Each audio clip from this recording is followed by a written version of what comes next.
बच्चों को पढ़ाना तो एक काम है और आज हमारे बीच में कुछ ऐसे ही शिक्षक हैं।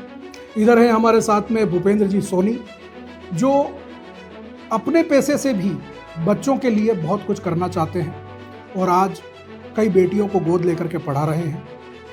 मैं जिस गांव में कार्यरत हूँ, जिस विद्यालय में कार्यरत हूँ, उस गांव में जो बांसवाड़ा से लगभग 25-26 किलोमीटर दूर है, जहाँ पर कोई अखबार, टीवी और इस तरह की सुविधाएं नहीं थी। और हमने लगभग 60 पुस्तकों से लेकर के गांव के एक कच्चे मकान में एक लाइब्रेरी खोलने का एक निर्णय लिया हमने, जिसमें हमारे बच्चों ने हमें सहयोग दिया। फिर दूसरे या तीसरे दिन मेरा जब जाना हुआ तो बारिश के कारण पूरी बिल्डिंग की हालत खराब, मतलब फिर मैंने धीरे धीरे सोशल मीडिया से करा काम। उस समय मैंने देखा वहाँ पर केवल 2 कमरे थे और वो भी जर्जर अवस्था में थे। फिर मैंने 2015-16 में फिर एक नया प्रयोग किया। मैंने देखा कि पहली और दूसरी के बच्चे जो किताबें लेके आते थे ना सर, अपन देते थे वो फाड़ के ले आते थे। अच्छा। यानी जब तक अपन उनको पढ़ाए तब तक तो वो किताब गायब हो जाती थी। शिक्षक केवल अध्यापन तक सीमित नहीं है, ये सभी मानते हैं। सर्वांगीण विकास का केंद्र विद्यालय होता है। तो जब मैं यहाँ पे आई तो पहला चैलेंज मेरे खुद के लिए ही था कि वागड़ी को समझना।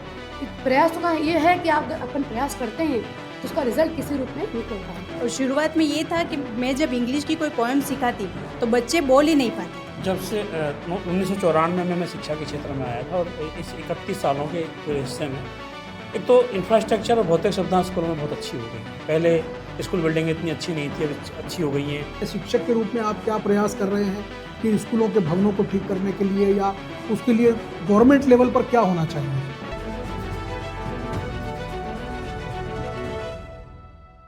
नमस्कार, स्वागत है आपका बीबीसी राजस्थान के इस विशेष कार्यक्रम में। जैसा कि हम आज शिक्षक दिवस मना रहे हैं और शिक्षक एक महत्वपूर्ण भूमिका निभाता है समाज और राष्ट्र के निर्माण में, क्योंकि कच्ची मिट्टी जैसे बच्चों को एक आकार देकर समाज के लिए उपयोगी बनाने का कार्य एक शिक्षक ही करता है। वैसे तो कहा जाता है कि माँ बच्चे की पहले शिक्षक होती है, जो उसे चलना, बोलना और दूसरे व्यवहार सिखाती है। लेकिन सांसारिक ज्ञान और इस दुनिया में आगे बढ़ने का जो ज्ञान है वो शिक्षक देता है, और जिस तरह से शिक्षक उसे तैयार करता है बच्चे को, वो आगे चल करके एक अच्छा नागरिक बन करके राष्ट्र के निर्माण में सहयोग करता है। शिक्षक की भूमिका सिर्फ पढ़ाई तक ही सीमित नहीं है। बच्चों को पढ़ाना तो एक काम है, इसके अलावा बच्चों के जीवन में कैसे विकास हो, वो एक अच्छा नागरिक कैसे बने, वो एक उपयोगी व्यक्तित्व कैसे बने, इसकी भी जिम्मेदारी एक शिक्षक की होती है। और आज हमारे बीच में कुछ ऐसे ही शिक्षक हैं जिन्होंने बच्चों को पढ़ाने के अलावा उनके जीवन में बदलाव लाने के लिए कुछ ऐसे काम किए हैं जो आज धरातल पर नजर आ रहे हैं। तो सबसे पहले मैं आपका परिचय करा दूं इन सभी शिक्षकों से, फिर इनकी उपलब्धियों के बारे में भी जानेंगे, इन्होंने जो काम किया है उसके बारे में भी बात करेंगे, आज की शिक्षा व्यवस्था के बारे में भी बात करेंगे और जानेंगे क्या बदलाव होने चाहिए, क्या अच्छा होना चाहिए, क्या ठीक होना चाहिए। तो सबसे पहले मेरे इस तरफ बैठे हैं वनीश्वर जी गर्ग, जो सोशल मीडिया पर जाना पहचाना नाम है। आपने बच्चों के साथ एक अलग ही तरह का अपना रिश्ता बनाया है और उनके विकास के लिए बहुत सारे काम किए हैं। इधर मेरे साथ हैं विजय प्रकाश जी जैन, जिन्होंने पढ़ाने के अलावा बच्चों को पढ़ने की आदत डालने के लिए पूरा समय दिया और कोरोना काल में एक ऐसी लाइब्रेरी की शुरुआत की जो आज एक पहचान बन चुकी है। इधर है हमारे साथ में भूपेंद्र जी सोनी, जो अपने पैसे से भी बच्चों के लिए बहुत कुछ करना चाहते हैं और आज कई बेटियों को गोद लेकर के पढ़ा रहे हैं।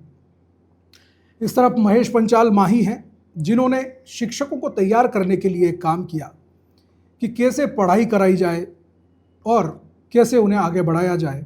साहित्यिक क्षेत्र में भी आप जो है वो काफ़ी काम करते हैं। इधर हमारे साथ में है अंजलि गर्ग जी, जो सामाजिक समरसता के साथ बच्चों के बीच समाज को कैसे जोड़ा जाए और बच्चों के विकास में कैसे काम किया जाए उसके लिए लगातार प्रयास कर रही हैं और इन्होंने भी इस काम में अपनी उपलब्धि हासिल की है। इस तरफ है मेरे रेना नागर जी, जो इसी तरह से बच्चों को प्रेरित करने का काम करती हैं, उनके जीवन में बदलाव लाने का काम करती हैं। पढ़ाई और किताबों के अलग एक दुनिया उन्होंने बच्चों के साथ अपनी बनाई है। और आप सभी शिक्षक अपने बच्चों के बहुत प्यारे हैं, क्योंकि आप अगर देखेंगे तो छोटे समय में बच्चे जब स्कूल जाते हैं और अपने शिक्षकों के पास पढ़ते हैं तो फिर बाद में स्कूल से हाई स्कूल में कॉलेज में पहुंच जाएं, लेकिन वो पहले शिक्षक याद रहते हैं जिन्होंने उनके जीवन को गढ़ा है, और ये वो शिक्षक हैं जो छोटे छोटे बच्चों के जीवन को गढ़ रहे हैं। तो आइए आप लोगों से बातचीत करते हैं और जानते हैं कि शिक्षा के क्षेत्र में कैसे बदलाव लाया जा सकता है। तो सबसे पहले विजय जी आपसे शुरुआत करते हैं। आपने जो काम किया है उसके बारे में पहले तो हमें थोड़ा सा बताएं, और फिर क्या है आगे की आपकी रणनीति उसके बारे में भी। धन्यवाद सर। मैं जिस गांव में कार्यरत हूँ, जिस विद्यालय में कार्यरत हूँ, उस गांव में जो बांसवाड़ा से लगभग 25-26 किलोमीटर दूर है, जहाँ पर कोई अखबार, टीवी और इस तरह की सुविधाएं नहीं थी। कोरोना में जब हम गांव में जाते थे, चूँकि हमारी ड्यूटियाँ लगी हुई थी और हमने देखा बच्चे पढ़ना चाह रहे हैं लेकिन उनके पास पढ़ने की कोई सुविधाएँ नहीं थी, तो हमने कुछ लाइब्रेरी की किताबें उन बच्चों को ले जा कर के दी और पढ़ने का माहौल बनाया। पूरे गाँव को प्रिंट रिच किया, गाँव की हर चीज़ों पर उनके नाम लिखे हुए थे। गांव के हर घर में 10-10, 15-15 कविताओं, कहानियों के चार्ट थे। इस सारे प्रकरण के बाद में जब स्कूल खुल गए थे तब हमने सोचा कि बच्चों में चूँकि पढ़ने की आदतें विकसित रहें, बच्चे लगातार पढ़ते रहें, और हमने लगभग 60 पुस्तकों से लेकर के गांव के एक कच्चे मकान में एक लाइब्रेरी खोलने का एक निर्णय लिया हमने, जिसमें हमारे बच्चों ने हमें सहयोग दिया और जिसका नाम रखा आपड़े सोपड़ानो घर, यानी हमारे किताबों का घर। आज उस लाइब्रेरी में लगभग 4,500 किताबें हैं। 2-3 अखबार वहाँ पर आते हैं, सामयिक पत्र पत्रिकाएँ सारी वहाँ पर आती हैं, पाक्षिक पत्र पत्रिकाएँ वहाँ पर आती हैं, और सुबह 7 बजे से लेकर के रात को 10 बजे तक वो लाइब्रेरी खुली रहती है, जहाँ पर सारे बच्चे आकर के पढ़ते हैं, गांव के लोग आकर के पढ़ते हैं। और वो अब एक अच्छा सा एक सेंटर बन चुका है, जहाँ पर पढ़ाई के साथ साथ गाँव के विकास के अन्य बहुत सारी चीज़ें, बहुत सारी बातें होती रहती हैं। मैं आपको बता दूँ, आवापुरा क्षेत्र में वीरपुर एक गांव है और उसके पास में मेदिया डिंडोर करके एक ऐसा गांव है जहां पे जाने का पक्का रास्ता भी नहीं है, और उस कच्चे रास्ते वाले गांव में विजय जी ने ये काम किया कोरोना काल में और बच्चों को जोड़ा, और उस काम के साथ ही उन्होंने उन बच्चों को दिल्ली तक का भ्रमण कराया। जो बच्चे कभी बांसवाड़ा शहर भी नहीं देख पाए थे, उन बच्चों को दिल्ली तक ले गए गूंज संस्था के माध्यम से, और वहाँ पे उन्हें सारा सिखाया। तो इसमें शुरुआती समय में आपको गांव वालों की मदद मिली, या आपने जब शुरू किया तब कैसे हालात थे? शुरुआत में चूँकि मैं पास के एक विद्यालय में था, वीरपुर में था, तो मैं उस विद्यालय के बारे में सुनता था कि वहाँ स्थितियाँ बहुत ठीक नहीं हैं। कभी कभी गांव में जब हमारा जाना होता था तब भी लोगों का एक बहुत सहयोग सा नहीं मिलता था, विद्यालय की भौतिक स्थितियाँ भी बहुत ख़राब थी। लेकिन जब हम गए और हमने लोगों का विश्वास जीतना शुरू किया, बच्चों को पढ़ाना शुरू किया, गांव में लोगों से संपर्क स्थापित करना शुरू किया, तो धीरे धीरे एक विश्वास का वातावरण गांव में लोगों के साथ में बनने लगा। और गूंज संस्था से जब हमारे पास ऑफ़र आया कि हम 15 बच्चों को दिल्ली ले जा सकते हैं, तो एक हमारे पास एक समस्या ये थी कि कैसे ले जाएंगे, क्योंकि हमारे अधिकारियों ने हमें इस चीज़ के लिए दिल्ली जाने के लिए मना कर दिया था, लेकिन वो छुट्टियों का समय था। और जब हमने पेरेंट्स से बात की तो सारे पेरेंट्स इसके लिए तैयार हुए, उन्होंने कहा आप बच्चों को दिल्ली ले जा सकते हैं। तो हम 15 बच्चों को दिल्ली लेकर के गए थे। तो 2 नज़ारे बड़े शानदार थे। जिस दिन हम बच्चों को दिल्ली ले जा रहे थे, संस्था ने हमें मिनी बस भेजी थी उदयपुर तक के लिए, तो मुझे लगता है हर बच्चे के गले में 10-10, 15-15 मालाएँ थी। हमारे पास नारियल थे और कम से कम 400-400, 500-500 रुपये थे। लोगों ने 10-10 रुपये करके नारियल दे करके हमें विदा किया था। पूरे रास्ते हम बच्चों की उल्टियाँ साफ करते हुए और इस तरह के गए थे, क्योंकि बच्चों ने 15 बच्चों में से 9 बच्चे ऐसे थे जिन्होंने कभी बांसवाड़ा भी नहीं देखा था। और जब हम लौट कर आए थे तो स्वागत भी हमारा उसी तरह से हुआ था। पूरे गाँव ने हमें मालाओं से लाद दिया था। और मुझे ध्यान आता है वो वाकया, जब हम इस पूरे भ्रमण के बाद में एक रात को प्रोजेक्टर लेकर के गए थे गाँव में, और लगभग दिल्ली से खींचे हुए 800-900 फोटो को जब हमने प्रोजेक्टर पे एक दीवार पे दिखाया था, तो बहुत उत्सुकता और बहुत ज़बरदस्त माहौल गांव में था। लोग कह रहे थे कि ये हमारा भैरू खड़ा हुआ है, ये हमारा अजय खड़ा हुआ है। तो एक बड़ा अच्छा सा एक दरअसल हम लोग पिछले दिनों विजय जी की उस लाइब्रेरी में भी गए थे। वहाँ हमने बच्चों से बात की तो उनका जो मोरल था, उनका जो आत्मविश्वास, वो इतना हाई लेवल हो चुका है उस लाइब्रेरी के माध्यम से, आपके प्रयासों के माध्यम से, कि बच्चे अब बड़े बड़े सपने देखने लगे हैं। वरना ऐसे छोटे से गांव में जहां जाने का रास्ता भी नहीं हो, जिन बच्चों ने कभी अपना ज़िले का मुख्यालय भी नहीं देखा हो, उन बच्चों के बीच क्या सपने हो सकते हैं। तो ये बदलाव की एक बयार विजय जी अपने साथ लेकर के आए और उनके प्रयासों से आज वहाँ बच्चों के जीवन में बदलाव हो रहा है। तो हमारे साथ में अब जो वनेश्वर गर्ग भी हैं, जिन्होंने सोशल मीडिया के माध्यम से और अपने प्रयासों के माध्यम से समाज को स्कूल से जोड़ा, और एक ऐसा स्कूल जहाँ पे पलायन बहुत ज़्यादा होता है उस गांव के अंदर, बच्चे आते नहीं हैं, मजदूरी करने चले जाते हैं, वहाँ उन्होंने कैसे प्रयास किए और बच्चों को स्कूल आने के लिए प्रेरित किया और कैसे आज अच्छी संख्या में बच्चे पहुँचते हैं और उनके जीवन में बदलाव आ रहा है। तो वनेश जी बताएं कि कैसे आपने वहाँ पे काम शुरू किया, जब आप वहाँ गए थे तब क्या स्थिति थी और अब क्या हालात है? अगस्त 2020 में मेरी पोस्टिंग हुई थी छोटी सरवन ब्लॉक में। मतलब पहले तो मैं संस्कृत शिक्षा में था 2010 से 2020 तक, थर्ड ग्रेड में। फिर मेरा तो वैसे जाने का मन भी नहीं था, क्योंकि वहाँ पहले से एसीपी वगैरह लग गया था, तो सब लोग यही कह रहे थे कि जाके क्या करेंगे, पेमेंट तो वही मिल रहा है। पर मैंने सोचा कि एक बार जाके देखते हैं, क्योंकि एसीपी लग गया तो ग्रेड भी मिल जाएगी। जब मैं फर्स्ट डे गया तो वहाँ पे मुझे लगा कि ठीक ठाक है, क्योंकि उस दिन बारिश नहीं हो रही थी। फिर दूसरे या तीसरे दिन मेरा जब जाना हुआ तो बारिश के कारण पूरी बिल्डिंग की हालत खराब थी। मतलब 5 रूम थे और 2 रूम इधर हैं, पूरी हालत खराब। मतलब अभी जो पिपलादी हुई है, जो घटना हुई है झालावाड़ वाली, वो पहले मेरे खुंटड़िया में हो जाती है अगर। फिर मैंने तुरंत ही वहाँ गांव वालों को इकट्ठा करा, उनका कि इस बिल्डिंग को तो गिराना पड़ेगा। 87 का बिल्डिंग था वो।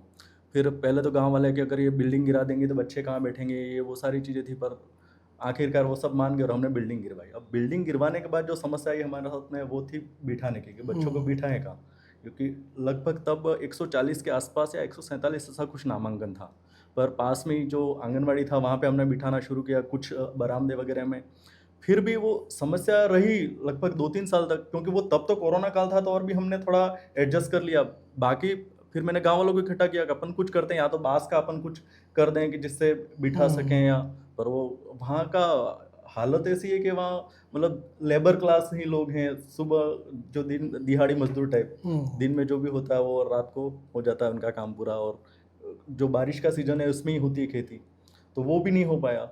फिर मैंने धीरे धीरे सोशल मीडिया से करा काम, क्योंकि मेरे जो भी स्कूल के वीडियोस वगैरह थे वो फेसबुक पे और इंस्टा पे और डालता था। तो जो मेरा फर्स्ट जो वीडियो एक वायरल हुआ था, तो एक ब्यावर के ओम प्रकाश जी करके थे, ओम प्रकाश जी शर्मा। तो उन्होंने वो वीडियो देखा, वो 15 अगस्त का था वीडियो, तो बच्चे वो बिना चप्पल होके जा रहे थे। उन्होंने उस वीडियो को नोटिस किया, मुझसे संपर्क किया कि वनेश जी आपके स्कूल में ये बच्चे हैं वो चप्पल पहन के क्यों नहीं आते। मैंने कहा कि वहाँ की कंडीशन ही ऐसी है इस वजह से। उन्होंने कहा कि इन बच्चों को चप्पल देने के लिए क्या खर्चा आएगा। मैंने कहा कि मैं शॉप वाले से पूछ लेता हूँ जो भी। फिर वो बात करके फिर उन्होंने शायद 12,900 या ऐसे कुछ रुपये थे, वो फर्स्ट मेरे स्कूल में डोनेट आया था, तो उन्होंने भेजा। फिर वो बच्चों की वो जो चप्पलों वाला जो वो न्यूज़ थी, वो बहुत पूरे स्टेट में भी कवर हुई थी और बहुत अच्छी खासी वायरल हुई। उसके बाद धीरे धीरे फिर ये गूंज है, स्पर्श है, उसके बाद में NPCL वाले भी आए हैं जो स्कूल में मतलब बोरिंग वगैरह करके गए, शौचालय भी बनवाया उन्होंने। एक कोई एजुकेट गर्ल्स आई थी मेरे स्कूल में, उन्होंने भी बच्चों के लिए काफ़ी कुछ किया। और ऐसे ऐसे करके फिर मैंने धीरे धीरे सोशल मीडिया के थ्रू ये मतलब लोगों को मेरे स्कूल में बुलाया और धीरे धीरे वो जोड़ने का काम किया और वो डोनेट करते। एक तो कपल आए थे हरियाणा से, यहाँ बांसवाड़ा में घूमने आए थे। फिर मतलब वो मेरे से फेसबुक से जुड़े, तो मैंने 2 दिन के लिए उनको मेरी बाइक ही दे दी थी कि आप लोग यहाँ पे आए तो मेरी बाइक लेके घूमो। तो फिर वो बाइक लेके मेरे स्कूल ही आ गए। अच्छा। और फिर उन्होंने 11,000 रुपये स्कूल में डोनेट किया था। तो ये जब काम आपने शुरू किया तो आपको ग्रामीणों का कितना सहयोग मिला? वहाँ पे क्या स्थिति थी, बच्चे आ रहे थे, नहीं आ रहे थे? नहीं, वो क्या था कि वहाँ पे अपना जो मेरा जो स्कूल है वो बॉर्डर एरिया पे, मतलब MP पे बच्चे अधिकांश, चाहे मटर आए कि सोयाबीन कटाई आए कि गेहूं कटाए, वो उनका भागना लगा रहता है, कपास बिनना हो, गर्मी का मौसम आता है और चले जाते हैं। मतलब जैसे कोई भी सीजन आया जो कि मतलब फसल का सीजन आता है, वो पूरा परिवार माइग्रेट हो जाता है वहाँ पे, ऐसा रहता है। पर वो जैसे जैसे मैंने लोगों से भी संपर्क किया, उनके मतलब अपने जो मेनली यहाँ नोतरा प्रथा होती है वहाँ पे, तो वहाँ में हर नोतरे में जहाँ तक मैं कोशिश करता हूँ कि अटेंड करूँ, तो वहाँ जाके मतलब वहाँ गांव वाले मिल जाते हैं, तो उनसे बात करता था। वहाँ पे हमारे क्या गांव में पूरी गाड़ियाँ आती हैं और वो फिर जाती हैं, तो उन लोगों से भी वहाँ पर भी बात होती है, क्योंकि वो अपने स्कूल के पास में स्टैंड टाइप होता है। हाँ। तो फिर वो धीरे धीरे वो चीज़ें कम हुई। फिर वो क्या हो कि जैसे बच्चों को स्टेशनरी मिलने लगी। मेरी स्कूल में शायद फर्स्ट स्टेशनरी दी थी वो नेहा दीदी करके हैं, साइंटिस्ट हैं दिल्ली में, अपने यहीं के हैं। अच्छा। और वो वहाँ पे साइंटिस्ट हैं, तो उन्होंने मेरा एक प्रार्थना का वीडियो वायरल हुआ था, तो वो देख के इन्होंने वो मतलब बच्चों के लिए शायद 19,000 रुपये ऐसी कुछ की स्टेशनरी थी, तो वो बच्चों को भिजवाई थी। उसके बाद में फिर आते गए एक राहुल जी कलाल करके हैं मेवाड़ हॉस्पिटल में, उन्होंने भेजी, 2 बार वो तो आए थे। तो अभी कितने बच्चों का रोल है? जब आप गए थे तब कितने? अभी मैं आपको उस पर आता हूँ मैं। तो वो स्टेशनरी देने लगे तो बच्चों में थोड़ा सा ही लालच टाइप आया कि यहाँ तो स्कूल में कुछ ना कुछ मिल जाता है, क्योंकि कॉपी पेन पेंसिल है वगैरह साल में 3-4 बार कोई ना कोई आ ही जाता है। तो फिर वो बच्चों को ही लगने लगा कि यहाँ तो कभी भी कोई भी आके दे देता है, और हम भी यही कहते हैं कि कभी भी कोई आ जाएगा तो मतलब यहाँ पे नहीं रहोगे तो नहीं मिलेगा। गूंज वाले आए थे तो बच्चों को बस्ते और वो बोतल, पानी की बोतल्स वगैरह और वो सारा देके गए, तो उनमें ये लगा कि यार कुछ ना कुछ तो मिलता है। तो आसपास के स्कूल थे वहाँ पे, अभी मेरे स्कूल में सिर्फ एक कमरा है और अभी बच्चे हैं 150 हैं। मतलब ये मेरे लिए भी आश्चर्य की बात है कि रूम है नहीं बाहर। अभी पंचायत ने टीन शेड बनवाया, क्योंकि मैंने गांव वालों को इकट्ठा भी करा था कि अपन कुछ छप्पर जैसा बनाए, लेकिन वो तब किसी ने कोई करा ही नहीं सहयोग। फिर वो पंचायत वालों से बोला तो उन्होंने एक टीन शेड बनवा रखा है, उसमें 1 से 8 तक अपनी सारी क्लासें चलती हैं, पर बच्चे 150 हैं। अच्छा, हाँ, अभी 150 बच्चे हैं मेरे पास। चलिए बहुत बढ़िया।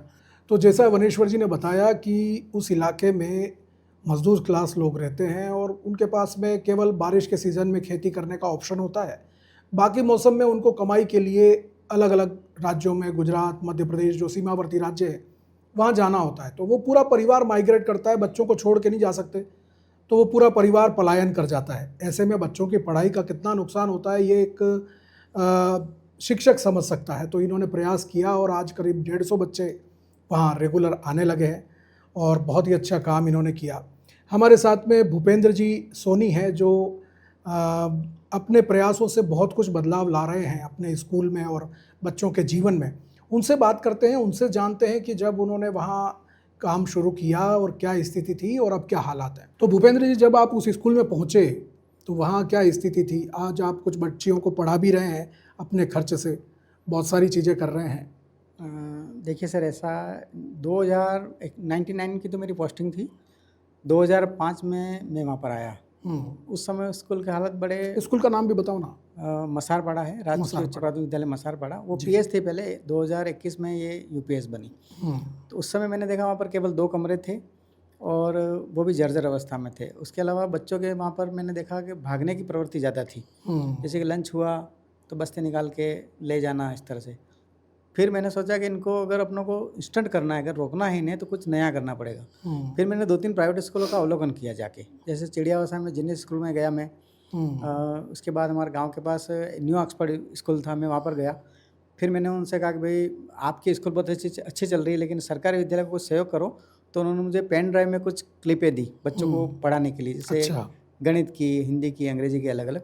उस समय 2012 में मैंने पहला कार्य चालू किया, मोबाइल से प्रोजेक्टर का काम। मोबाइल में प्रोजेक्टर आता था तो वो मैंने ख़रीदा। वो उस समय 5,500 रुपये में आया मोबाइल।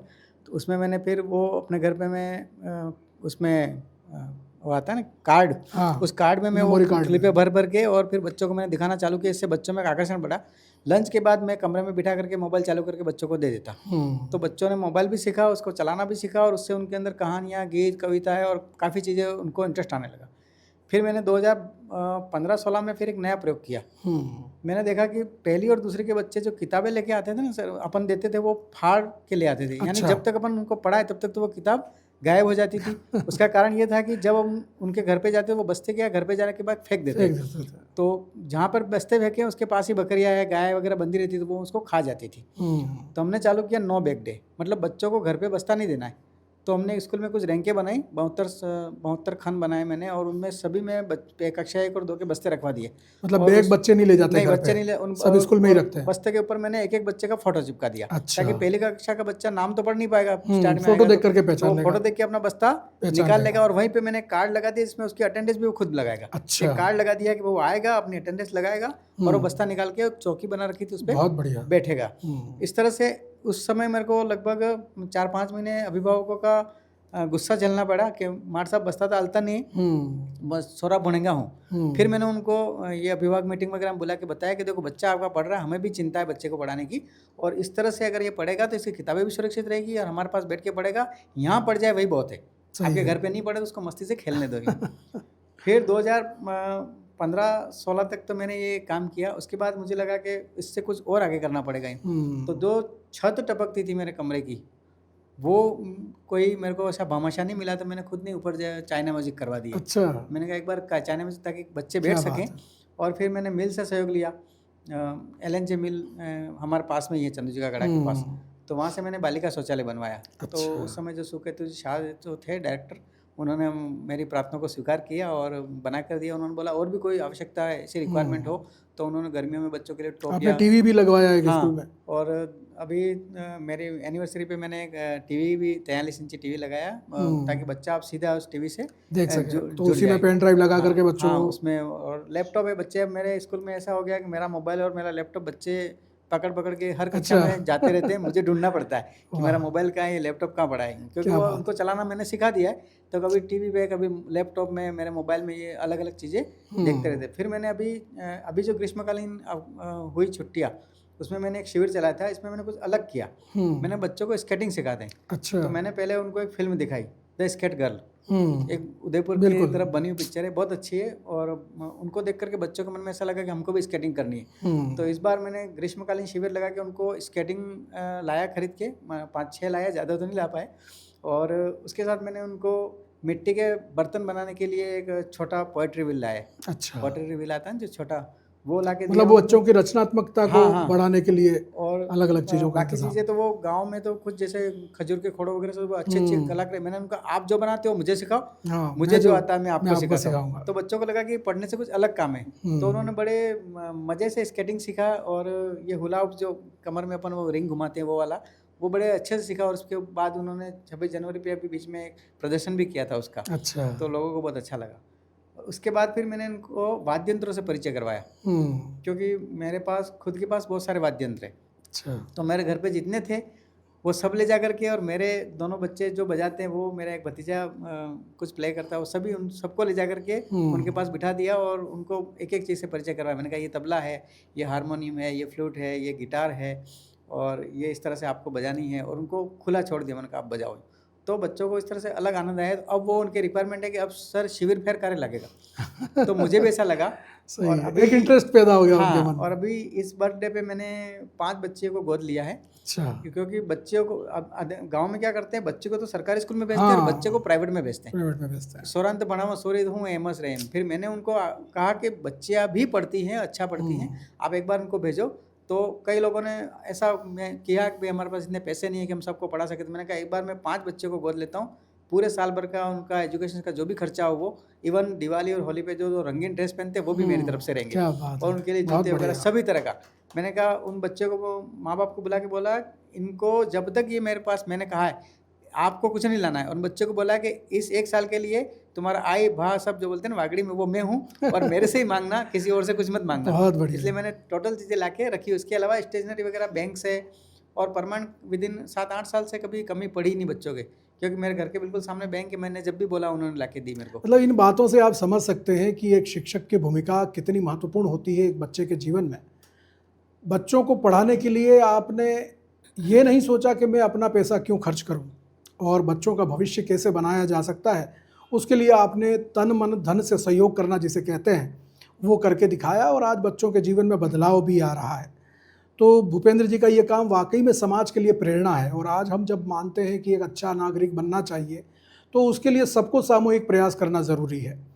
प्राइवेट स्कूलों में बच्चों को भेज देने से या स्कूलों में ही बच्चों को भेज देने से कुछ बदलाव नहीं होने वाला जब तक हम उनके जीवन में बदलाव न लाएं। तो ऐसा ही काम जो है वो बांसवाड़ा में कई शिक्षक कर रहे हैं। आज हमारे बीच में कुछ प्रतिनिधि हैं, मैं उन सब शिक्षकों की मेहनत को भी सलाम करता हूं जो बच्चों के लिए बहुत कुछ कर रहे हैं।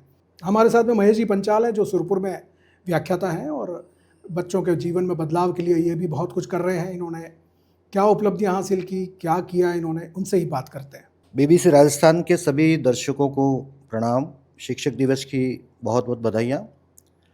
शिक्षक केवल अध्यापन तक सीमित नहीं है, ये सभी मानते हैं। सर्वांगीण विकास का केंद्र विद्यालय होता है, और मेरा हमेशा ये ध्येय रहा है कि केवल किताबी ज्ञान ही नहीं, बच्चे के सर्वांगीण विकास में, उसके व्यक्तित्व के निर्माण में हम क्या अपनी भूमिका निभा सकते हैं, उसके नैतिक मूल्यों को विकसित करने में क्या कर सकते हैं, ऐसा कुछ मेरे दिमाग में रहता है। मैं अंग्रेजी विषय का व्याख्याता हूँ, और अंग्रेजी विषय स्थानीय परिवेश में बालक बालिकाओं के लिए थोड़ा कठिन माना जाता है, और एक चैलेंज मेरे लिए रहता है कि मैं अंग्रेजी को बच्चों को अच्छी तरह से कैसे पढ़ा पाऊँ।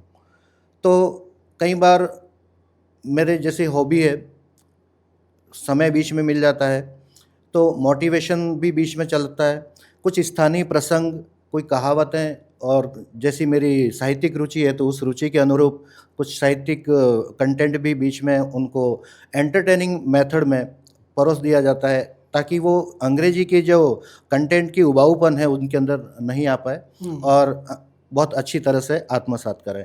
एक दूसरी बात यह है कि शिक्षक जब क्लासरूम में होता है तो उसके पास दो चीज़ें विशेष करके होती हैं। एक होता है ब्लैक बोर्ड और एक चौक।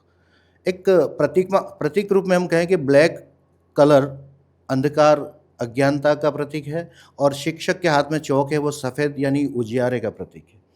तो शिक्षक अपने हुनर, अपने कौशल से बालक बालिकाओं में कितना उजाला भर सकता है। किताबी ज्ञान उनके उस परीक्षा के स्तर तक सीमित रहता है। अध्यापक के लिए विद्यार्थी ही आईना होता है। मैंने व्यक्तिगत जीवन में, सामाजिक जीवन में बात करूं तो 18 बार रक्तदान भी किया है और अधिकांश रक्तदान जन्म दिवस के अवसर पर किया है। और ये मैं जब बात करता हूँ बच्चों के सामने, कुछ बच्चे बहुत जो बड़े हो गए, पढ़ के निकल गए, वो सोशल मीडिया से जुड़े हैं, उन्होंने मेरे फ़ोटो वगैरह कुछ देख भी रखे हैं। तो मैं बात करता हूँ कि जब ईश्वर ने हमें यहाँ मनुष्य अवतार में भेजा है, इतने अवतारों के बाद में, तो हमें कुछ अतिरिक्त भी इस धरती को, इस प्राणी जगत को देना है। चाहे आप रक्तदान नहीं भी करें तो पेड़ लगा सकते हैं, किसी गरीब की मदद कर सकते हैं, किसी को पढ़ाई में सहायता कर सकते हैं। ऐसा नेक कार्य करके भी हम हमारा जीवन का ध्येय पूरा कर सकते हैं। इस प्रकार से नैतिक मूल्यों का विकास, संस्कार का विकास, ये बालकों में मेरी एक ईमानदारी का प्रयास रहता है। एक प्रसंग सुनाता हूँ, वाकया सुनाता हूँ। मैं पिछले 3-4 साल पहले सियापुर नाम की राजकीय उच्च माध्यमिक विद्यालय स्कूल में था। वहाँ का एक बालक, अब एक अध्यापक के लाइफ में बहुत सारे बालक पढ़ के निकल जाते हैं, चेहरे तो याद रहते हैं लेकिन नाम बहुत सारे याद नहीं रहते हैं। तो 2-3 साल पहले की बात बता रहा हूँ। वहाँ का एक बालक, जब मैं आमापुरा स्कूल में पढ़ा रहा था, तब उसका एक संदेश आता है मेरे पास, सर मैं फला व्यक्ति बोल रहा हूँ और आपसे मिलना चाहता हूँ। मैंने कहा बेटा पहचाना नहीं, कौन बोल रहा है? तो मैं मदन बोल रहा हूँ, इस गांव पलोद्रा गांव से। फिर भी मैं पहचान नहीं पा रहा हूँ, सामने आएगा तो पता चलेगा। तो क्या काम है? तो मैं आपसे मिलना चाह रहा हूँ। फिर मैंने कहा थोड़ी देर बाद आना, मैं अभी क्लास में हूँ। और दूसरा ये भी मैंने कहा कि मैं फ़िलहाल आमापुरा में हूँ और पलोद्रा तो 20-22 किलोमीटर, 25 किलोमीटर पड़ता है। नहीं सर, फिर भी मैं आऊँगा, आपसे मिलना है, अभी मिलना है। मेरी क्लास पूरी हुई, इंटरवल टाइम में मैंने उसको कांटेक्ट किया, कहाँ है, अब मिलने आ सकता है? वो मिलने आया तो चरण स्पर्श किया और हाथ में मिठाई का डब्बा था। मुझे, सर ये मिठाई खाइए। मैंने कहा क्यों? तो सर मेरा सिलेक्शन आर्मी में हो गया। बहुत बढ़िया। अब जो जिस स्कूल को मैं 3 साल पहले छोड़ चुका था, वहाँ का बालक केवल इसलिए आया कि उसका सिलेक्शन हो गया? बिल्कुल नहीं। वो इसलिए भी आया कि मेरे भीतर जो शिक्षकों के तत्व थे, मैंने अपने उन तत्वों में से एक शिक्षक का तत्व प्रत्येक विद्यार्थी में देने की कोशिश की होगी। वही बालक मुझे बाद में याद आया कि बांसवाड़ा के स्टेडियम में शाम को जब मैं वॉकिंग पे जाता था, वो रनिंग के लिए आता था, अपनी तैयारी करने के लिए आता था। तो अब वो मेरा स्टूडेंट है, मैं उसको जानता था फेशियली, तो मैं उसको वहाँ पर भी प्रेरित कर रहा था, बेटा हम कहीं पीछे रह नहीं जाएं, कंपटीशन का ज़माना है, बहुत आगे निकलना है। और जब साल 1.5 साल बाद वो मिठाई लेकर आता है मेरे स्टाफ के सामने, तब ये एक शिक्षक का जो सबसे बड़ा पुरस्कार हो सकता है, वो ये मेरे लिए रहा। ऐसे जैसा महेश जी बता रहे हैं, एक शिक्षक का अपने शिष्य के साथ में एक अलग तरह का संबंध बन जाता है और उस संबंध को निभाते निभाते शिक्षक तो भूल जाता है कि क्योंकि उसके पास में बहुत सारे बच्चे होते हैं, लेकिन वो बच्चे याद रखते हैं कि हमें किससे क्या मिला। और जब एक उपलब्धि हासिल कर लेते हैं तो वो शिक्षक अवश्य याद आता है, जिसकी प्रेरणा से वो किसी रास्ते पर, किसी मार्ग पर, किसी मंजिल पर पहुंच गए। तो ये सारे प्रयास ही हैं जो आज एक शिक्षक के लिए बहुत ज़रूरी हैं, जो समाज में बदलाव ला सके। हमारे साथ में रेना नागर मैडम भी हैं, उनसे बात करते हैं। उन्होंने अपने स्कूल में क्या बदलाव लाए, कैसे बच्चों के जीवन में उन्होंने जो है वो चेंज किया और उन्हें आगे प्रेरित किया। तो रेना मैडम बताइए, आप जिस स्कूल में हैं अभी, पहले तो उसका नाम बताएं और वहाँ पे कब हैं, कब से हैं और क्या क्या आपने किया, क्या बदलाव लाए आप? जी नमस्कार सभी को। मेरी स्टोरी थोड़ी सी रोचक इसलिए है कि मेरी पहली पोस्टिंग 1997 में हुई, सुंदनी में, गढ़ी तहसील में आता है वो। तो जब मैं यहाँ पे आई तो मेरी स्टोरी ये है कि मेरी एजुकेशन वो कलकत्ता में हुई सारी। अच्छा। तो मैं शादी होने के बाद यहाँ आई थी और यहाँ पे मेरी पोस्टिंग हुई। हम्म। तो पहला चैलेंज मेरे खुद के लिए ही था कि वागड़ी को समझना। हम्म। तो पहले शुरुआत, और पढ़ाने के लिए टीचर अगर बच्चा से कनेक्ट होना चाहता है तो उसके लिए उसकी भाषा पे उसकी हाँ, उसको समझ लोकल लैंग्वेज आनी चाहिए। तो सबसे पहले वहाँ से शुरुआत की बच्चों के साथ। मैंने अब खुद ही सीखना शुरू किया पहले तो मैंने, और फिर यहाँ पे वो समस्या थी जो सर बता रहे थे कि इंग्लिश एक समस्या थी। क्योंकि मैं खुद एक महानगर से आई थी, मेरी एजुकेशन इंग्लिश मीडियम से ही थी, तो मेरे लिए इंग्लिश पढ़ाना मुश्किल नहीं था, लेकिन ये था कि कैसे उन बच्चों को मैं बेहतर तरीके से इंग्लिश सिखाऊं। तो वहाँ से वो शुरुआत हुई। वहाँ पे मैंने वो अपने प्रयोग जो थे कई तरह से मैंने उनको इंग्लिश में उनको पढ़ाना शुरू किया, कई नई तरीके मैंने अपनाए, तो जिसका मुझे परिणाम मिलने लगा कि बच्चे इंग्लिश में बहुत अच्छा अपना परफॉर्मेंस देने लगे। उसके बाद मेरी जो नेक्स्ट पोस्टिंग है, मेरे लगभग 28 वर्ष हो गए काम करते करते, तो नेक्स्ट पोस्टिंग मेरी हुई वो छत्रसालपुर में, जहाँ मैं वर्तमान में कार्यरत हूँ अभी। यहाँ पे जब आई तो यहाँ पे भापोर पंचायत में आता है ये, लेकिन मैंने आके देखा कि इतना शहर के पास होने के बाद भी वहाँ पे एजुकेशन के प्रति बिल्कुल भी कोई अवेयरनेस नहीं थी। लोग मजदूरी करने वाले हैं, अधिकांश लोग सिंटेक्स वगैरह में मजदूरी करते हैं, तो बच्चों को कौन तैयार करके भेजे, ऐसी स्थिति थी वहाँ पे जाके। तो मेरा पहला काम यही था कि बच्चों को नियमित करना और ठहराव लाना। और गांव बहुत छोटा, वहाँ पे अभी लगभग 60 घर ही सिर्फ हैं, तो नामांकन को भी मेंटेन रखना एक चुनौती था। तो 2011 में मुझे वहाँ पे संस्था प्रधान का चार्ज मिला मुझे। तो पहला काम मुझे यही था कि मुझे बच्चों को नियमित करना है और उनका ठहराव बनाना है। तो इसलिए फिर मैंने संपर्क किया, घर घर जाती, एक बच्चा किसी दिन में नहीं आता तो उनसे मिलती मैं जाके परिवार से, और जो बच्चे नहा धो के नहीं आते तो उनको मैं को स्कूल बुला के ही उनको कहती कोई बात नहीं, जो जैसे कपड़े पहने वैसे आ जाओ, मैं तुमको यहाँ पे तैयार करके क्लास में बिठाऊंगी। और फिर और भी बच्चों को अट्रैक्ट करने के लिए खाली आप कह दो आ जाओ ऐसा नहीं होता है, आपको बहुत सारी एक्टिविटी ऐसी करनी पड़ती है कि बच्चा जुड़े। तो इसके लिए मैं बहुत सारी एक्टिविटीज़ करती, मुझे संगीत का शौक़ है तो मैं संगीत के रूप में उनसे गीत गवाती, ये करती, सारी एक्टिविटीज़ करती हूँ। धीरे धीरे बच्चे आना जुड़ गए, स्कूल से जुड़े। और फिर जुड़ने के बाद वहाँ पे जो भी मुझे काम करना था, पढ़ाना था बच्चों को, उस तरह से मैंने पढ़ाना शुरू किया उनको, और अच्छे रिजल्ट्स मुझे मिलने लगे। हालांकि उस समय स्थिति ये थी कि मैं एकल विद्यालय था हमारा। अच्छा। तो 5 विषय पढ़ाना, बच्चे संभाल, लगभग 54 का रोल था उस समय। तो इतने बच्चों को पढ़ाना भी सही और रेगुलर करना उनको, तो मैं खुद ही, जैसे ही एक बच्चा नहीं था तुरंत मैं गांव में जाती, उनके घर में संपर्क करती और बच्चों को बुलाती। तो ये मेरा रूटीन रोज का हो गया। तो बच्चे तो आने लग गए। अब जो समस्या थी कि सुरक्षित विद्यालय वाली, जो आज अपन अब देख रहे हैं, मैं बात करूँ लगभग 2011 की, मेरे वहाँ पे 5 कमरे थे वैसे तो बेसिकली, लेकिन 5 की स्थिति ऐसी थी कि बारिश में बैठना मुश्किल था। और मैंने सुना है कि स्कूल की स्थापना 1962 में हुई थी। अच्छा। तो इतना पुराना स्कूल था वो, तो स्वाभाविक के कमरे थे उसके बहुत पुराने थे। बिल्कुल। और तब बारिश के दिनों में हम तिरपाल लगा के बैठते थे क्लासों में, पर लेकिन वो सेफ नहीं था। तो फिर मैंने संकल्प लिया कि पहला काम जो करना है वो विद्यालय को सुरक्षित बनाना है। तो इसके लिए मैंने फिर बहुत दौड़ा दौड़ी की, एसएमसी का सहयोग लिया, गांव वालों का सहयोग लिया, और खुद भी बार बार मैं एप्लीकेशन लेकर जाती ऑफिस में। और वहाँ पे मेरे इस कार्यकाल दौरान में 2 बार मैंने स्कूल डिसमेंटल करवाई और 4 कमरे मैंने वहाँ पे गिरवाए। बहुत बढ़िया। और उसके बाद और साथ में फिर मैंने वो भी कोशिश की, बैठेंगे कहाँ फिर नेक्स्ट। तो उसके लिए फिर मुझे ईश्वर का सहयोग कहें कि मुझे टीएडी की तरफ से 2 कमरे मुझे नए मिल गए। बहुत बढ़िया। तो वो उधर गिरना और इधर नए 2 कमरे बनना, तो लगभग दोनों साथ हुए। तो मेरे पास आज 2 अच्छे कमरे उपलब्ध हैं। फिर तीसरी चुनौती मेरी थी कि चूंकि बांसवाड़ा के पास था और हमारे वहाँ सभी तरह के वर्ग के लोग रहते हैं, कुछ साधन संपन्न भी हैं, तो उनकी इच्छा रहती है कि आजकल इंग्लिश मीडियम बच्चों को भेजा जाए, क्योंकि बांसवाड़ा में स्कूलों की कोई कमी नहीं इंग्लिश मीडियम की। तो अब ये चुनौती था कि मैं रोल कैसे मेंटेन करूँगी, गाँव वैसे ऑलरेडी छोटा है। तो इसके लिए फिर मुझे था कि मैं कुछ ऐसा दूँ इन बच्चों को कि ताकि ये मतलब प्राइवेट स्कूल का जो इनका पलायन है वो रुके।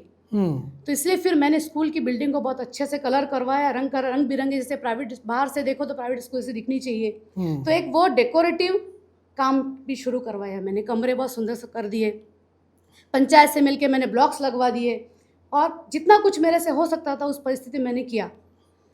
और फिर मैंने कहा मेरा विषय इंग्लिश है, तो मैं हिंदी, सारे बच्चे अच्छे से पढ़ते हैं, सारे बच्चे 5वीं तक के बच्चे फर्राट इंग्लिश हिंदी पढ़ लेते हैं, पर मेरा फोकस इंग्लिश पे था, क्योंकि इंग्लिश मीडियम को टक्कर देनी थी मुझे। बिल्कुल।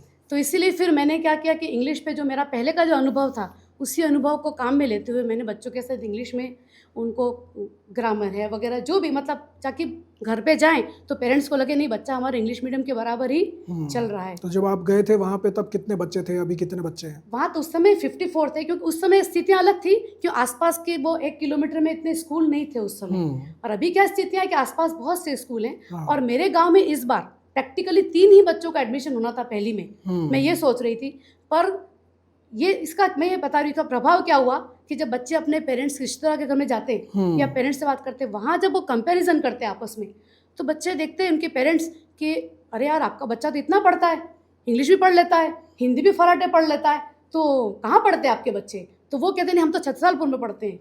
तो फिर इससे क्या हुआ कि उनके मन में वहाँ दूसरे जो पेरेंट्स हैं जहाँ दूर रहते हैं रिश्तेदार, वो बच्चों को लेकर हमारे यहाँ पे एडमिशन कराने लगे। तो इस बार जहाँ 3 मैं सोच रही 3 भी होंगे कि नहीं, उसमें अगर कोई प्राइवेट में चला गया बाई चांस तो भी इस बार 13 बच्चों का एडमिशन में स्कूल में आए, और बच्चे दूर दराज से दूसरी स्कूलों से। तो ये मेरी इस बार बहुत मुझे अच्छा लगा कि इतने प्रयास, कम से कम मैं रोल मेंटेन करने में कामयाब रही। अभी फ़िलहाल 40 का रोल है मेरे पास, जो कि बिल्कुल ही ड्रेन हो रहा था, मतलब लगभग मुझे लग रहा था कि 20 के नीचे भी चला जाएगा ये। तो प्रयासों का ये है कि आप अपन प्रयास करते हैं तो उसका रिजल्ट किसी रूप में निकलता है। जैसा रैना मैडम बता रहे हैं, एक शिक्षक के प्रयास कैसे बच्चों को शिक्षा से जोड़ सकते हैं, क्योंकि आजकल की जो आधुनिक दुनिया है उसमें कई तरह के साधन हैं जो बच्चों को डिस्ट्रैक्ट करते हैं, चाहे वो मोबाइल है, टीवी है या दूसरी चीज़ें हैं। तो बच्चे जो है वो अपना समय कहीं और गुजार रहे हैं, उनको स्कूल से कैसे जोड़ा जाए? और स्कूल से तभी जुड़ेंगे जब उनको वहाँ पे कुछ इंटरेस्टिंग मिलेगा, कुछ ऐसा मिलेगा जो उन्हें एंगेज कर सके, जो उनके समय का सदुपयोग कर सके, उनको कुछ अच्छा दे सके, जहाँ पे वो अच्छा महसूस कर सके। तो ऐसे प्रयासों से बच्चों को जोड़ करके आज जो है वो आप इतना काम आपने किया। तो ये सारी चीज़ें आज जो कहानियाँ निकल के आ रही हैं, ये हमें बताती हैं कि बदलाव की बयार शुरू कहाँ से होती है। एक शिक्षक के मन से, एक शिक्षक के प्रयासों से ये सारी बदलाव की बयार शुरू होती है। हमारे साथ में अंजलि गर्ग जी हैं जो काफ़ी लंबे समय से शिक्षा के क्षेत्र से जुड़ी हुई हैं, और उन्होंने भी इसी तरह के कुछ प्रयास किए जो बच्चों में बदलाव का कारण बने, स्कूल को एक नए लेवल पर ले गए, और उन्होंने जो है वो शिक्षा के क्षेत्र में कुछ ऐसे काम किए जो आज दूसरे लोगों के लिए उदाहरण बन गए हैं। उनसे बात करते हैं, उनसे जानते हैं कि उनकी क्या कहानी है, उन्होंने क्या काम किया। नमस्ते सभी को, मेरा नाम अंजलि गर्ग है। फ़िलहाल पोस्टिंग जीपीएस आदिवासी बस्ती 2 निचला घंटाला में, वहाँ पे मैं 2015 से पोस्टेड हूँ और अभी मुझे 10 वर्ष वहाँ पे काम करते हुए हो गए। जब मेरा पोस्टिंग हुआ 15 में वहाँ पर, तब बच्चों को सिर्फ वागड़ी आती थी, हिंदी मतलब आती थी पर कुछ बच्चों को आती थी और कुछ बच्चों को नहीं आती थी। लेकिन मुझे वहाँ पे इंग्लिश सब्जेक्ट दिया गया, तो मेरे लिए फर्स्ट चैलेंज यही था कि जिन बच्चों को हिंदी सही से नहीं आती है उनके साथ अंग्रेजी में काम कैसा किया जाए। लेकिन फिर धीरे धीरे डेली प्रैक्टिस के हिसाब से पहले उन पे हिंदी पे काम किया गया। वागड़ी तो साथ साथ चल ही रही थी, क्योंकि जब बच्चों को हिंदी अगर क्लियर हो जाए तब मैं उनके साथ इंग्लिश में काम कर सकती थी। लेकिन वागड़ी तो पढ़ानी थी मुझे, क्योंकि मेरा जो टॉपिक था वो सब उनको समझाने के लिए वागड़ी के उदाहरण वगैरह देकर मैं उनसे पहले वागड़ी से कांटेक्ट में आई, फिर हिंदी, फिर इंग्लिश, फिर धीरे धीरे इंग्लिश में उनके साथ मैंने काम करना चालू किया। और शुरुआत में ये था कि मैं जब इंग्लिश की कोई पोएम सिखाती तो बच्चे बोल ही नहीं पाते थे। हिंदी में पोएम सिखाती तो हिंदी भी बच्चे सही से नहीं बोल पाते थे। लेकिन फिर धीरे धीरे प्रैक्टिस हुई और आज स्थिति अलग है और 10 वर्षों का मेरा प्रयास रहा है। मैं एक्टिविटी बेस्ड लर्निंग पर काम करती हूँ और कोई भी टॉपिक हो, चाहे वो प्रीपोजिशन हो, नाउन हो, एडजेक्टिव हो, सबसे पहले मैं उसमें पोएम बताती हूँ, फिर उनको मैं फिर उस पर कोई मतलब छोटी मोटी एक्टिविटीज़ करवाती हूँ, जिससे और मैं आज तक याद नहीं करवाती कुछ भी चीज़। बच्चों को डेफिनेशन है या वर्ड्स है, कुछ भी मैं याद नहीं करवाती। लेकिन प्रैक्टिस ऐसी है कि बच्चों को मैं कुछ भी जैसे वर्ड लिख दूँ ब्लैक बोर्ड पे, तो बच्चों को ऑटोमेटिक बच्चे वो उसको बता देते कि ये लिखा हुआ है। क्योंकि एक्टिविटी के माध्यम से वो इन चीज़ों को समझ जाते हैं। आज तक मैंने बच्चों को कुछ भी याद नहीं करवाया। मैं चाहे 50 बच्चों के नाम लिख दूँ ब्लैक बोर्ड पे और बच्चों को पूछूँ कि इसमें से तेरा नाम बता, तो बच्चा डायरेक्ट वो उसके नाम को वो सर्कल कर देगा और ये सब ये डेली प्रैक्टिस चलती है। और स्कूल के अलावा भी मतलब कभी कभी छुट्टियों में भी मैं मतलब बच्चों के साथ काम करना मुझे बहुत अच्छा लगता है, कम्युनिटी के साथ काम करना मुझे बहुत अच्छा लगता है। तो मैं छुट्टियों में भी मैं बच्चों के साथ जाती हूँ वहाँ पे और प्रैक्टिस वहाँ पे करती हूँ, चाहे संडे हो या फिर ये समर वेकेशन हो गया या विंटर वेकेशन हो गया, तो मैं बच्चों के साथ काम करने में मुझे बहुत आनंद मिलता है। तो ये जैसा कि अंजलि मैडम बता रहे हैं, मतलब किताबें वही हैं, पढ़ाई वही है, लेकिन उसे सिखाने का, पढ़ाने का तरीका अगर बदल दिया जाए तो वो किस तरीके से आसानी से बच्चों के दिल दिमाग में छप जाता है और बच्चे उसको जो है पढ़ लेते हैं। रटना जो है वो एक सॉल्यूशन नहीं है। रटने से तो आप केवल उस चीज़ों को याद रख सकते हो, लेकिन सीखोगे क्या?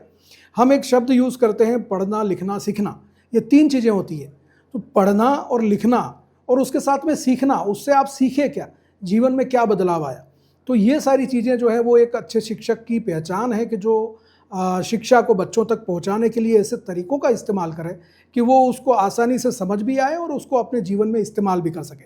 तो जैसा कि आपने सुना, सभी ने अपनी अपनी उपलब्धियां, अपनी कहानियां बताई कि किस तरह से उन्होंने स्कूलों में जाकर के बदलाव की एक बयार शुरू की और कैसे बच्चों के जीवन में एक नया सवेरा लेकर आए। तो जैसा कि हम चर्चा कर रहे हैं, जो बांसवाड़ा में शिक्षा के स्तर को आप लोग इतने समय से देख रहे हैं, तो क्या बदलाव आए हैं? आपने जब एक शिक्षक के रूप में काम शुरू किया और आज तक में 2025 तक हम देखें तो क्या क्या बदलाव आए हैं और ऐसी कौन सी चीज़ें हैं जो आगे और ठीक होनी चाहिए? जब से 1994 में मैं शिक्षा के क्षेत्र में आया था और इस 31 सालों के पूरे हिस्से में एक तो इंफ्रास्ट्रक्चर और भौतिक सुविधाएं स्कूलों में बहुत अच्छी हो गई हैं। पहले स्कूल बिल्डिंगें इतनी अच्छी नहीं थी, अब अच्छी हो गई हैं। स्कूलों में कंप्यूटर वगैरह आ गए, सारी चीज़ें हो गई हैं। लेकिन उसके बावजूद भी जो बच्चों में एक आत्मविश्वास की कमी हमें अब यहाँ पर दिखाई देती है, जो उनका अपना आत्म छवि और आत्म विकास का जो अभाव दिखाई देता है, उसको हमें बच्चों में लाना पड़ेगा। और इसके लिए नई शिक्षा नीति भी बात करती है और नई शिक्षा नीति के अनुसार जो नेशनल करिकुलम फ्रेमवर्क है या स्टेट करिकुलम फ्रेमवर्क है या उसके अनुसार जो बनाई गई किताबें जो अभी आ रही हैं, उनमें सारी चीज़ें हैं कि बच्चा कैसे बहुमुखी विकास करे, कैसे वो उसकी संप्रेषण क्षमता बहुत अच्छी हो, कैसे वो जिज्ञासु बने, कैसे वो 21वीं सदी की जो कौशल उसमें विकसित हो पाए। इसके लिए हमें बहुत सारा काम अभी इन बच्चों के साथ में करना पड़ेगा। तो हम जब बात करते हैं बच्चों के विकास की और बच्चों के लिए अलग अलग तरह के प्रयोगों की, नई शिक्षा नीति की, इंफ्रास्ट्रक्चर कितना मजबूत है हमारे शिक्षा का? इंफ्रा की तो मैं मेरे स्कूल की बात कर रहा हूँ आपको। मैं कहता हूँ ना, मेरे स्कूल में 9 का स्टाफ है। अगर चाहे तो हम 9 क्लासें लग सकती है, लेकिन रूम एक ही है। वो उसमें भी रूम में अगर आप देखोगे, एक तरफ पोशार पड़ा है, एक तरफ किताबें पड़ी हैं, एक तरफ कार्यालय चलता है, एक तरफ मेरी कुर्सी लगी हुई है, एक तरफ अलमारियाँ पड़ी हुई, ये स्थिति। और बाहर बच्चे टीन शेड में पढ़ते हैं। तो बहुत डेंजरस कंडीशन है। मतलब स्कूलें तभी, जब भी अपन बात करते हैं ना कि अपने को गुणवत्ता लानी है या प्राइवेट स्कूलों की बराबरी की बात करते, तो हमें इंफ्रा प्लस मैन पावर दोनों बराबर होंगी, तभी हम प्राइवेट स्कूलों की बराबरी कर पाएंगे। तो ये जैसे अभी झालावाड़ में हादसा हुआ, बच्चे अपनी जान को खो गए और ऐसे हादसे आए दिन जो है वो होते रहते हैं। बांसवाड़ा में भी ऐसे कई स्कूल हैं जो अभी गिरे और हमने भी बहुत सारी खबरें इसको लेकर के चलाई। तो इस ऐसे में बच्चों के लिए जो है वो क्या प्रयास हो, एक शिक्षक के रूप में आप क्या प्रयास कर रहे हैं? इंफ्रास्ट्रक्चर की जहाँ तक बात आती है, तो अभी जैसे झालावाड़ का हादसा हुआ, उसमें कई बच्चे जो है वो अपनी जान खो गए। अब ऐसे ही और भी बहुत सारे हादसे हो चुके हैं। कहीं बरामदे गिर गए, कहीं छत गिर गई, कहीं बहुत सारी खराब हालत है। बांसवाड़ा में भी ऐसे कई भवन हैं जो आए दिन गिर रहे हैं, खबरें आती रहती हैं। तो ऐसे में हम जैसे कैसे बदलाव कर रहे हैं, शिक्षक के रूप में आप क्या प्रयास कर रहे हैं कि स्कूलों के भवनों को ठीक करने के लिए, या उसके लिए गवर्नमेंट लेवल पर क्या होना चाहिए? देखिए, वर्तमान हालत स्कूलों की बिल्डिंगों को लेकर के थोड़ा ख़राब है और मौसम प्रतिकूल है। हर वर्ष हादसे होते हैं, लेकिन ये संस्था प्रधान और स्थानीय ग्राम पंचायत और उसके ऊपर विभाग अगर जागरूक रहता है तो इसका कुछ समय के लिए त्वरित उपाय हो सकता है। मैं मेरे विद्यालय की बात करूं, हमने गिरदावर साहब को इन्फॉर्मेशन दी, उसके बाद तहसीलदार साहब का विज़िट किया और उन्होंने कुछ कमरों को नकारा घोषित किया। हमने रस्सी से और बैरिकेडिंग बैनर लगा करके उन जगहों को रोक दिया, प्रतिबंध कर दिया, बच्चे वहाँ नहीं जावें किसी भी स्थिति में। और उसके बाद भी यदि किसी कमरे के छत या दीवार कहीं जर्जर है तो उससे दूर रहें।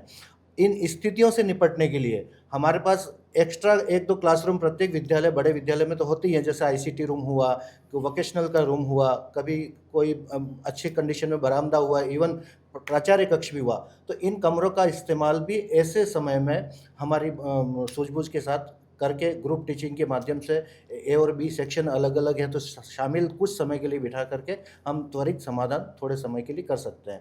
दूसरा, सरकार से ये होना चाहिए कि विभाग प्रत्येक ब्लॉक में इंजीनियर की नियुक्ति कर चुका है, तो इंजीनियर कम से कम साल में 2 या 3 बार विजिट करे और जिन कमरों में स्थितियां नहीं हैं उनकी रिपोर्टिंग सरकार को भेजे। और ये संस्था प्रधान के ऊपर नहीं छोड़े, संस्था प्रधान एजुकेशन डिपार्टमेंट से आता है, वो इंजीनियर नहीं है।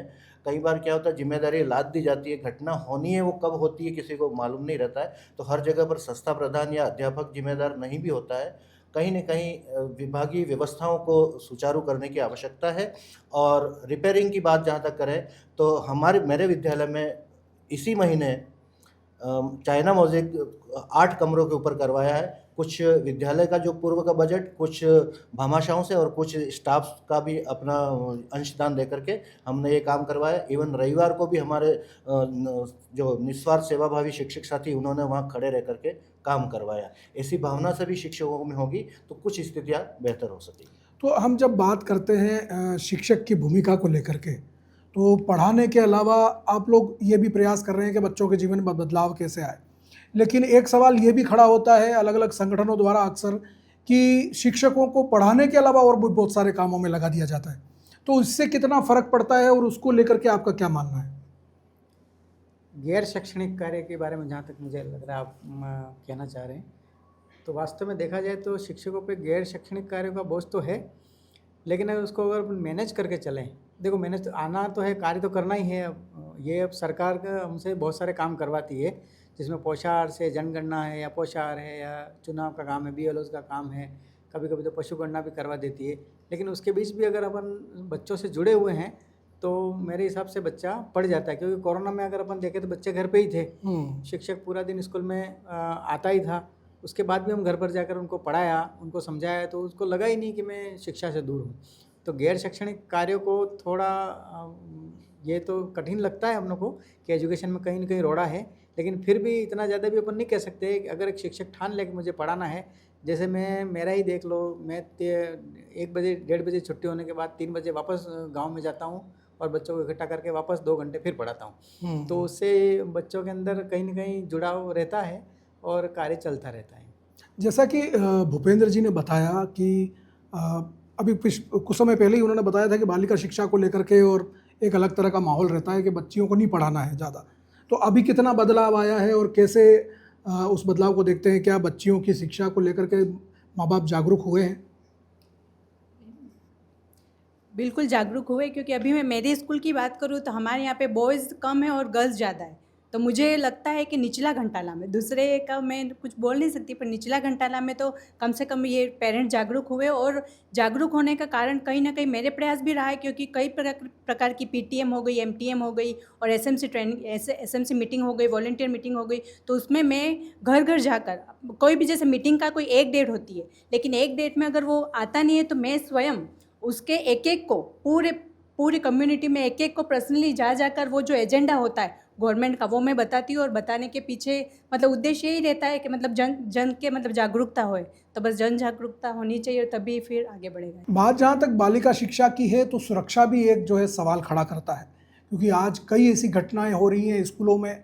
अगर आप देखें तो शिक्षक द्वारा ही बच्चों के साथ में जो है वो यौनाचार किया जा रहा है, दुराचार किया जा रहा है, दुष्कर्म किए जा रहे हैं। ऐसे ही कई और मामले भी जो हैं वो अभी आप देखेंगे तो उदयपुर में भी अभी 2 दिन पहले एक घटना हुई जहां छुट्टी थी, बच्ची को पता नहीं था, स्कूल चली गई और वहां पे जिम ट्रेनर ने उसके साथ दुष्कर्म किया। तो बच्चियों की शिक्षा को लेकर के जब स्कूलों में सुरक्षा की बात आती है तो वहाँ पे आप किस तरह से अवेयर करते हैं या उन बच्चों को कैसे संभालते हैं, माँ बाप को कैसे विश्वास दिलाते हैं कि आपका बच्चा सुरक्षित है? जी, इसके लिए अभी सरकार के द्वारा भी बहुत सारी ट्रेनिंग्स हमको दी जाती हैं। गुड टच बैड टच का एक कॉन्सेप्ट चल रहा है। तो ये तो खैर अभी सरकार के द्वारा चलता है, लेकिन एज ए टीचर और एज ए लेडी टीचर हम हमेशा ये प्रयास करते हैं कि हमारी लड़कियां सुरक्षित रहें, क्योंकि हम स्वयं को एक माँ हैं और हमें पता है कि लड़कियों को या लड़कों को भी किस तरह की मुसीबत हो सकती है या किस तरह से वो किसी गलत लोगों के लपेटे में आ सकते हैं। तो इसलिए हम क्या करते हैं कि प्रार्थना सभाओं में या मीटिंग्स में, इसमें पेरेंट्स को भी समझाते हैं और बच्चों को भी हम बताते हैं कि क्या क्या आपके सामने मुसीबतें आ सकती है, या किन किन लोगों से या किन किन प्रकार के लोगों से आपको आप असुरक्षित हैं, आपको उनका ध्यान रखना है। तो ये सब चीज़ बातचीत के माध्यम से होती है, बच्चों को कॉन्फिडेंस में लेना पड़ता है। और हम उनसे यही कहते हैं कि जब भी आपको कुछ भी ऐसा लगे कि जो ठीक नहीं है, तो वो हमसे आप संपर्क करें, हमसे बात करें और खुल के बातचीत करें, ताकि हम कोई समाधान हो तो आपको हम मदद करेंगे। तो इस तरह से ये तो एक सोशल अवेयरनेस है, और इसके लिए तो टीचर अवश्य प्रयास करता है, और एज ए लीड टीचर तो स्वाभाविक है, हम करते ही हैं इसको। एक सवाल जो खड़ा होता है वो है शिक्षा के स्तर को लेकर के। हम जब पढ़ाई की बात करते हैं तो आज प्राइवेट स्कूलों और सरकारी स्कूलों के बीच में एक कंपटीशन चलता है। सरकारी स्कूल का शिक्षक बनने के लिए आपको एक बार पहले शिक्षक बनना पड़ेगा, उसकी ट्रेनिंग लेनी पड़ेगी, उसके कई तरह के एग्ज़ाम होंगे, एग्ज़ाम के बाद में फिर आपकी ट्रेनिंग होगी, फिर आपको पोस्टिंग मिलेगी, और बहुत सारी चीज़ें हैं जो करनी पड़ती हैं। और प्राइवेट स्कूल में भी इसी तरह का फंडा है कि भाई आप जो है वो शिक्षकों की ट्रेनिंग लेंगे, उसके बाद में आपको वहाँ पे नौकरी मिल जाएगी।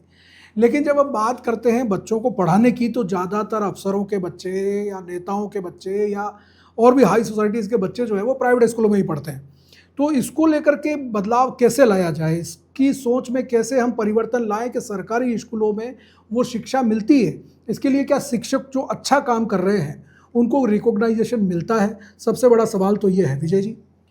सर, इसमें यह है कि एक तो ये मुद्दा ही बेमानी है कि प्राइवेट स्कूल और सरकारी स्कूलों के बच्चे बराबर होते हैं, क्योंकि वहाँ जो बच्चे आते हैं वो अलग तरह के बच्चे आते हैं। हमारे पास जिन परिवारों के, जिन घरों के बच्चे आते हैं, उनके साथ हमें अलग तरह की मेहनत करनी पड़ती है। उन बच्चों के घरों पर, ट्यूशन पर बहुत सारे काम होते हैं, लेकिन हमारे बच्चे स्कूल के बाद में, घर पर जाने के बाद में वो पशु चराने का काम करते हैं, दूसरे काम, बहुत सारे काम भी करते हैं। दूसरा मेरा ये है कि शिक्षकों के पास, जैसा आपने पहले भी कहा था, यदि पढ़ाने का ही काम हो तो हम और भी बेहतर काम कर सकते हैं, और कर रहे हैं, बहुत सारे शिक्षक कर रहे हैं। शिक्षकों को जो रेगुलर की बात आप जो कर रहे हैं वो तो मिलता है, सरकारें अपने स्तर पर देती हैं, लेकिन वो इतनी पर्याप्त मात्रा में नहीं हो पाता है जितना नहीं हो रहा है। नई शिक्षा नीति में अब इस तरह की कुछ चीज़ें लिखी गई हैं कि शिक्षकों को इस तरह की कुछ चीज़ें दी जाएंगी, उनको अच्छे प्रयास के परिणाम दिए जाएंगे। तो नई शिक्षा नीति आ रही है, इसमें कुछ चीज़ें हैं बेहतर तरीके से करने के लिए। जैसे अलग अलग योजनाएं सरकार लाती है, जैसे पोषाहार योजना है, या अभी दूध वाली योजना चली थी, तो इन योजनाओं से क्या वाकई में बदलाव आता है विद्यालय में? वो फ़र्क पड़ता है। जैसे मैं मेरे स्कूल का एमडीएम का मैं स्टेटस वगैरह भी रखता हूँ, तो मैं जब गया था तो वो थोड़ा एमडीएम का मतलब वो अधिकांश स्कूलों में अपन देखेंगे, गवर्नमेंट स्कूल में वो नहीं हो पाता है, मेंटेन सही ढंग से नहीं बन पाता है। पर हमने क्या करा कि यहाँ से स्टाफ दूर दूर से आता है, मेरे गढ़ी से आता है, नरथुना से आता है, तो हमने वो दोपहर में जो लंच वगैरह होता था तो उसमें क्या हम लोग ही वहाँ खाना खाने लग गए, तो ऑटोमेटिकली वो पोषाहार सही हो गया। तो इस तरह से कर सकते हैं। हालांकि कई लोगों को मतलब यूँ भी रहता है कि ये अभी आप जैसे बात कर रहे थे ना विजय जी से कि मतलब गवर्नमेंट में जो गवर्नमेंट ऑफिसर वगैरह वो बच्चों को क्यों नहीं बढ़ाते, तो उसके पीछे ये रीज़न, मैंने एक दिन स्टेटस रख दिया इसका एमडीएम का कि हम लोग सारे स्टाफ वाले, तो लोग कहते हैं कि ये क्या टीचर्स के लिए भी अलग से एमडीएम का बजट आता है, ये वो, तो वो वही बात है कि अगर स्कूल में टीचर खाना खा लिया तो उनको लगता है कि वो ये नहीं देख रहे हैं कि मेंटेन है इसलिए खा रहे हैं, लोगों को नहीं लगता अच्छा कि टीचर ने खा लिया। वैसे ही ऐसा ही होगा कि अगर गवर्नमेंट में अगर किसी ये गवर्नमेंट ऑफिसर वगैरह रख देंगे, अच्छा टीचर ने यहाँ इसके लिए कुछ विशेष सुविधा होंगी इसलिए गवर्नमेंट में रख दिया, तो इस तरह की आलोचना को भी सामना हमको करना पड़ता है। तो ये जैसे कई बार क्या होता है, कोई नेता आ रहे हैं, जिला कलेक्टर आ रहे हैं, कोई अधिकारी आ रहे हैं, तो उस दिन तो जो मेनू है उसके हिसाब से भोजन बढ़िया बन जाता है, कलेक्टर साहब भी बैठ करके आराम से खाना खाते हैं सबके साथ में, दूसरे नेता वगैरह भी खाना खाते हैं। बाकी दिनों में भी ऐसी व्यवस्था रहती है? बिल्कुल रहती है सर। मेरे स्कूल में अगर आप जाके देखो तो गुरुवार के दिन जो फ्रूट्स वितरण होता है उसमें बच्चों की फरमाइश पे फ्रूट लाता हूँ मैं। जैसे मैं उनको बोल देता हूँ कि भाई इस गुरुवार को क्या खाएंगे, तो मैंने ऐसा कोई सा भी फल नहीं है जो उन बच्चों को नहीं खिलाया हो। जैसे पिन खजूर हो या एप्पल हो, चीकू हो, वो जो बोल दें ये लाना है, तो चाहे कितना भी महंगा हो, मैं स्पेशल मंडी में सुबह जल्दी जा करके और पूरा होलसेल पेटी की पेटी उठा करके उन बच्चों को खिलाता हूँ, चाहे 2 देना पड़े तो वो, और अनलिमिटेड खाते हैं वो। ऐसा नहीं है कि 1 दिया या आधा दिया, वो बचता है उसके बाद वो बच्चे वितरित करते हैं कि हमारे सब बेहजी पड़ी है, ले लो लेते जाओ, कभी उसकी कमी नहीं आती। और रही बात खाने की, तो कई बार क्या होता है कि मेनू के अनुसार खाना बनता है, लेकिन बच्चे कभी कभी क्या करते हैं, जैसे अभी मौसम थोड़ा ठंडा था तो उन्होंने खुद ने बोला कि हमको चावल के साथ दाल नहीं खानी, कड़ी खानी है, तो बच्चे स्वयं ही खट्टी छाछ लेकर के आके और मैं बेसन लेकर के आ गया और मैंने कहा चलो आज इनको कड़ी और चावल खिलाते हैं। तो बच्चों ने आनंद के साथ खाया और फिर बोला कि महीने में एक दिन हम कड़ी चावल खाएंगे। कड़ी चावल तो ये मेनू से थोड़ा अलग है, दाल चावल ही बनाते हैं, पर कभी कभी अगर बच्चों को इंटरेस्ट आ रहा है तो ऐसी चीज़ें करके खिलाते हैं। उसके अलावा जैसे मैंने पॉपकॉर्न ला के रखी हुई है, बरसात हो रही है तो बच्चों को पॉपकॉर्न खिला दी, वो बैठे बैठे खाएंगे। पानी पूरी की वो तैयार आती है, वो ला के रखी है।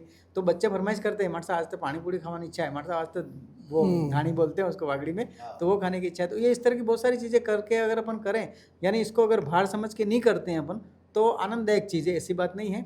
अगर आप आपने अगर समझ लिया कि एमडीएम भार है तो वो बनाने वाला भी बोर हो रहा है, खाने वाले भी बोर हो रहे हैं, तो आप उसको आनंद के साथ करेंगे तो बहुत अच्छा है और बच्चे खुश होते हैं। तो जैसा कि भूपेंद्र जी ने बताया कि बच्चों के साथ सिर्फ किताबों के साथ जुड़ना ठीक नहीं है, बच्चों के साथ आपका एक भावनात्मक संबंध भी होना चाहिए। एक रिश्ता जब शिक्षक का बनता है बच्चे के साथ तो उसके जीवन में बदलाव ज़रूर आता है। डॉक्टर सर्वपल्ली राधाकृष्णन, जिनका आज जन्मदिन हम मना रहे हैं, और उसी के उपलक्ष्य में आज के दिन को यानी कि 5 सितंबर को शिक्षक दिवस के रूप में मनाया जाता है।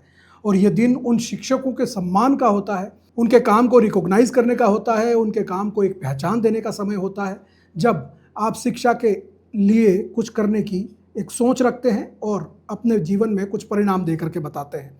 तो आज हमारे यहाँ पे न्यूज़ रूम में आए हमारे सारे शिक्षकों का हम स्वागत अभिनंदन करते हैं और सभी का सम्मान करते हैं कि उन्होंने अपने शिक्षा के धर्म को निभाया, एक शिक्षक के धर्म को समझा और बच्चों के जीवन में बदलाव लाने का प्रयास किया। तो आपको ये कार्यक्रम कैसा लगा हमें ज़रूर बताएं। हमारे YouTube, Instagram, X और Facebook पर आप ये कार्यक्रम देख सकते हैं और वहाँ आप हमें कमेंट करके बता सकते हैं कि आपको कार्यक्रम कैसा लगा। और ज़्यादा से ज़्यादा लोगों को शेयर करें, हमारे चैनल को सब्सक्राइब करें। आप यदि हमें कुछ व्यक्तिगत रूप से बताना चाहते हैं तो हमारा मोबाइल नंबर है 9414102499। इस पर भी आप हमें संपर्क कर सकते हैं। तो फिर मिलेंगे ऐसे ही किसी कार्यक्रम में, तब के लिए दीजिए इजाज़त। सबको नमस्कार।